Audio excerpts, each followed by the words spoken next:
take a look. Let's open up this book and see just what's Good morning. inside.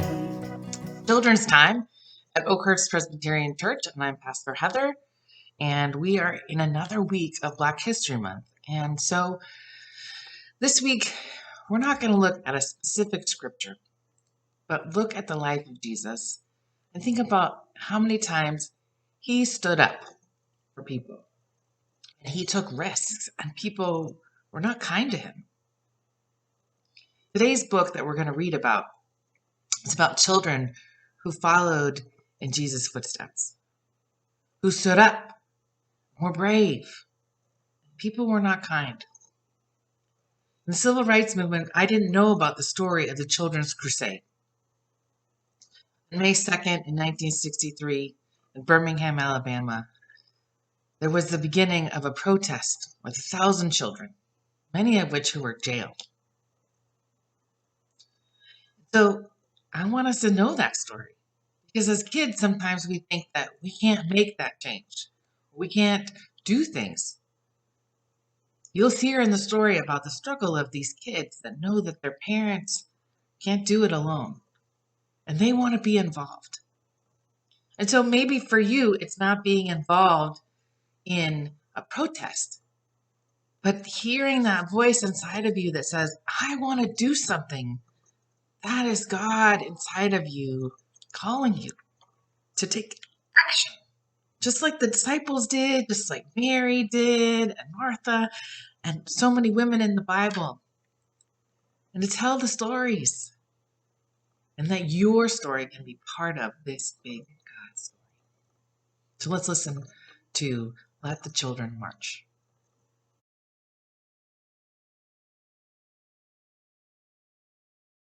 Today we're going to read this story by Monica Clark Robinson and illustrated by Frank Morrison.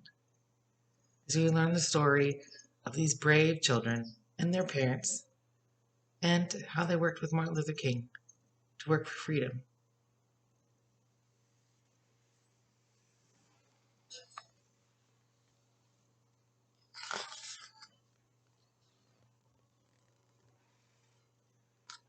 Let the Children March.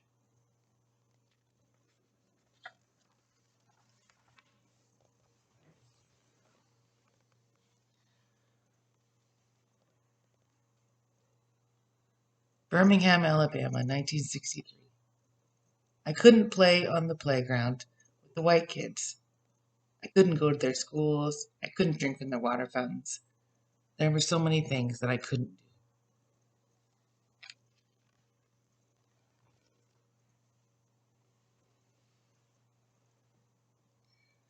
One warm spring night, my family went to church.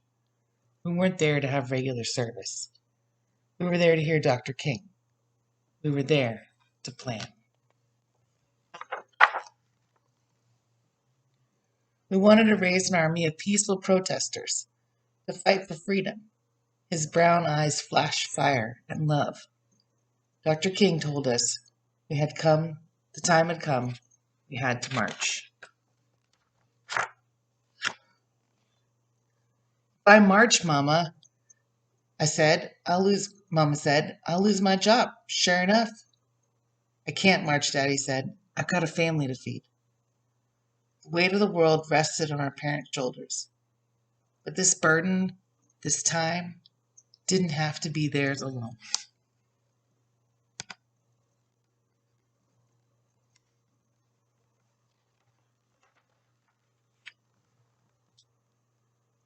I don't have a boss to fear, my brother said, or a job to lose.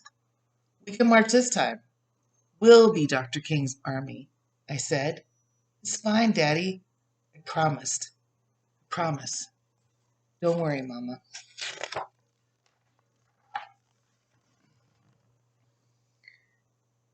Dr. King didn't like the children being put in harm's way. He was a daddy, after all. But he said that though we were young, we were not too young to want our freedom.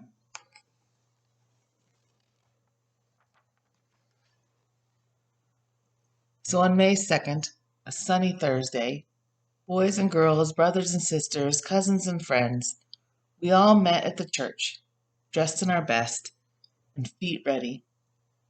In a silence so loud, all I could hear was my racing heart. We began to walk. Hand in hand, we marched, so frightened, yet certain of what was right for freedom.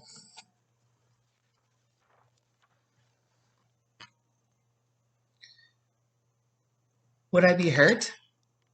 Would we be heard? Would it all be worth it in the end? I wanted to run from the angry faces in the crowd, run from danger, run from fear. Boys and girls, brothers and sisters, cousins and friends, and on we marched. We marched. We marched.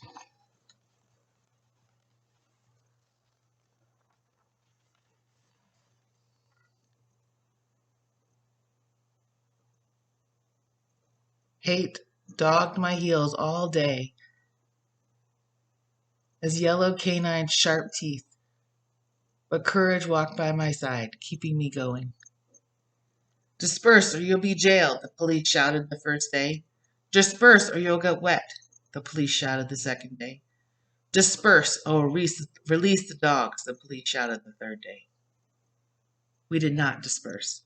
We kept on marching. We would not stop until things started to change.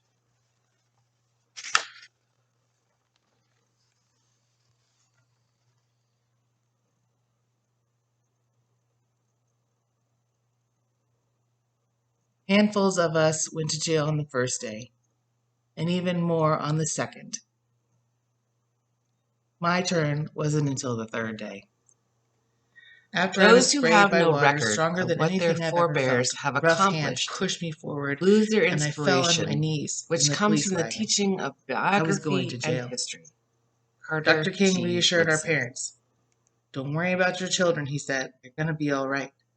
Don't hold them back if they want to go to jail, for they are doing a job for not only themselves, but for all of America and all of mankind.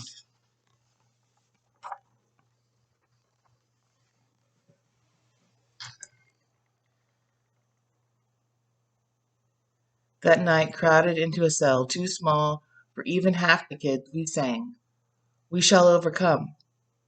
Ain't gonna let nobody turn me around. Freedom is coming." Our parents couldn't be there with us, but we still sang, wrapped in the proud and loving arms of our ancestors.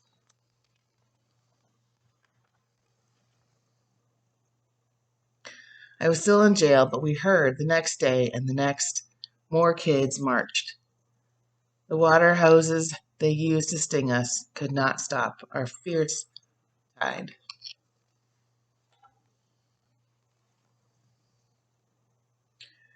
Turn the other cheek, we had been taught. Show love where there is hate. The world watched as hate bruised us for 7 days, as we walked only in love. The jail swelled to bursting, and even President Kennedy took notice. Daddy said the president received letters and calls about us from all over the world. Our march would become a memory, a small part of a larger story. But we had been heard, and the seed of revolution were sown. 2 days and nights I sat in the jail. Some stayed even longer. When I left, I was tired and sore, and my best dress was ripped. But my smile was as wide as the Mississippi River. I had made a difference. "I'm so proud of you, baby girl," Mama said. "Your march was what made them see." With nothing more than our feet, voices, and courage, we had done what others couldn't. Change was right around the corner. It felt like it was a cool breeze in the Alabama August. On March 10th, the great news rang out. Dr. King had reached an agreement with the white leaders of the city, and desegregation would begin. 1 month later, I was playing on a playground I'd never been allowed to play on before.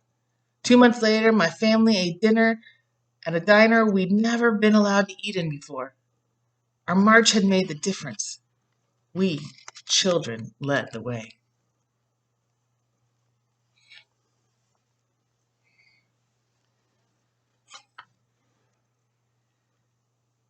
So sometimes we don't hear stories about everybody, but that doesn't mean that those people weren't involved.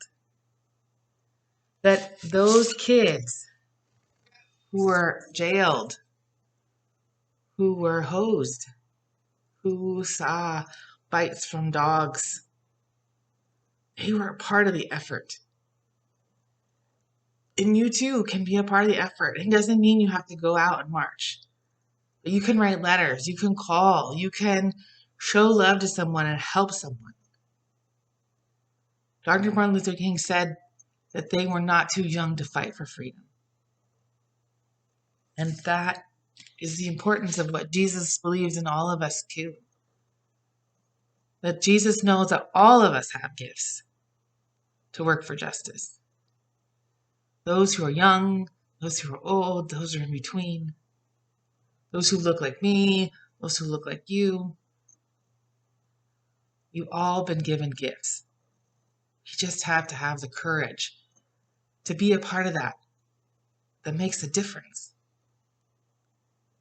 I hope you enjoyed hearing a story about kids this morning, and that you will find some more resources about Black history this month to read at home. There's many about Martin Luther King and Rosa Parks and so many other leaders as we learn about the sheroes in church. So I look forward to seeing you next week, and we'll do a different activity this next time, and looking forward to outdoor Sunday school soon at the end of the month. Go in peace.